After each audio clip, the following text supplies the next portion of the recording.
નમસ્કાર દર્શક મિત્રો, જનાર્પણ ન્યૂઝમાં આપનું સ્વાગત છે। 21મી જૂન 11મો આંતરરાષ્ટ્રીય યોગ દિન વાઘોડિયા કુમાર શાળા ખાતે તાલુકા કક્ષાનો આંતરરાષ્ટ્રીય યોગ દિન ઉજવાયો। વાઘોડિયામાં 11મા આંતરરાષ્ટ્રીય યોગ દિવસની ઉજવણી વહેલી સવારે વાઘોડિયા કુમાર શાળા ખાતે કરવામાં આવી હતી।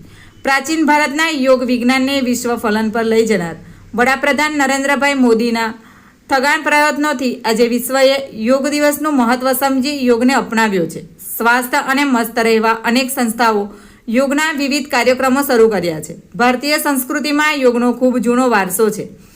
યોગ આપણને શારીરિક રીતે સ્વસ્થ, માનસિક રીતે શાંત અને ભાવાત્મક રીતે સંતુલિત બનાવે છે।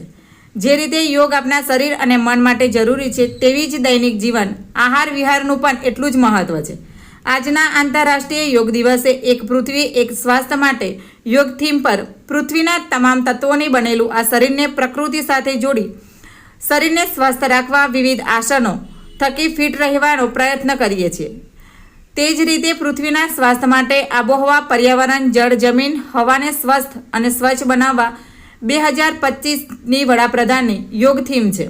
ગાયત્રી શક્તિપીઠ ખટાંબાના યોગ પ્રશિક્ષણ અને ગુજરાત યુવા બોર્ડ દ્વારા કુમાર શાળા ખાતે વિવિધ યોગાસન કરવામાં આવ્યા હતા, જેમાં ધારાસભ્ય ધર્મેન્દ્રસિંહ વાઘેલા, તાલુકા વિકાસ અધિકારી, નગરપાલિકા વાઘોડિયા, પીએસઆઈ સહિતના પોલીસ સ્ટાફ, શિક્ષકો સહિત નગરના અગ્રણીઓ અને મોટી સંખ્યામાં મહિલાઓ, ભાજપના તાલુકા પ્રમુખ જય જોશી વગેરે હાજર રહી યોગ અભ્યાસ કર્યો હતો। તંદુરસ્ત રાષ્ટ્રના નિર્માણ માટે તણાવમુક્ત અને સંતુલિત જીવનશૈલી અપનાવવા માટે યોગનું આપણા જીવનમાં ખૂબ મહત્વ છે, તે વિશેની સમજ ડૉક્ટર પૂજા ગાયત્રી શક્તિપીઠ ખટાંબા દ્વારા આપવામાં આવી હતી। જ્યારે ધારાસભ્ય દ્વારા જળ, જમીન અને પર્યાવરણને સ્વચ્છ રાખવા અને વૃક્ષોના જતન માટે અપીલ કરી હતી।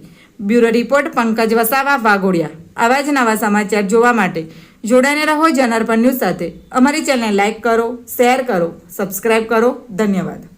2015માં આપણા દેશના અને આપણા ગુજરાતના પનોતા પુત્ર લોકલાડીલા વડાપ્રધાન નરેન્દ્ર મોદી સાહેબે યુનોની અંદર આ યોગ દિવસની જાહેરાત કરીને આખા વિશ્વને યોગની અંદર જોડવાનું જે કામ કર્યું છે, એ ખરેખર આખા દેશની, દુનિયાની માટે સ્વસ્થ પોતાનું શરીર, પોતાનું મન અને પોતાના કાર્યની અંદર એકાગ્રતા લાવવાનું આ જે કાર્ય છે, એ આંતરરાષ્ટ્રીય યોગ દિવસ ખરેખર દરેક વ્યક્તિ આજે આપ જુઓ તો આખો વિશ્વ યોગની અંદર જોડાઈ ગયો છે। આપણી પૃથ્વી, જળ, વાયુ આ 2025નું એમને પણ સ્વસ્થ રાખવાનું જે અભિયાન આપણા દેશના વડાપ્રધાન નરેન્દ્ર મોદી સાહેબે આહ્વાન કર્યું છે, વિનંતી કરું છું કે આપણું જળ, વાયુ, પૃથ્વી અને જે સ્વચ્છતા અભિયાનની મોદી સાહેબની જે અભિયાન ચલાવી રહ્યા છે, એની અંદર આપણે સૌ સાથ સહકાર આપીને સ્વચ્છ રાખીશું તો આપણા દરેકની માટે આપણું સ્વાસ્થ્ય પણ સારું રહેશે। આપણી માટે જળની પણ જરૂર છે, વાયુની પણ જરૂર છે, એટલે આપણે કોઈ પણ જગ્યાએ કોઈ પણ પ્રકારની ગંદકી ના કરવી એવી આજના દિવસે હું આપ સૌને અપીલ કરું છું। ભારત માતા કી જય, વંદે માતરમ।